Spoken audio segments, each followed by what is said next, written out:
Hello, আসসালামু আলাইকুম। ওয়ালাইকুম কে? চাচা একটা ইমার্জেন্সি কথা আসলো। হ্যালো, কে আপনি?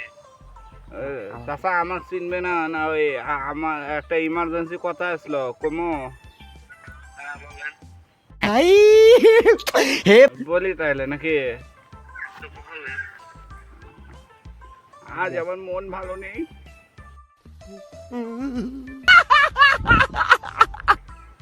ও চাচা ওই মানে ভুল করে বেড়াচ্ছে। আসলে একটা ইমার্জেন্সি কথা আসলো বলি। আজকে আমার মন ভালো নেই। শহীদানের তা তো আমি জানি। জানলে আর কি তা করে আমার? তা একটা ইমার্জেন্সি কথা ছিল, যা বলবো। কে আজকে আমার মন ভালো নেই? কি? টুং টুং টিয়ারা।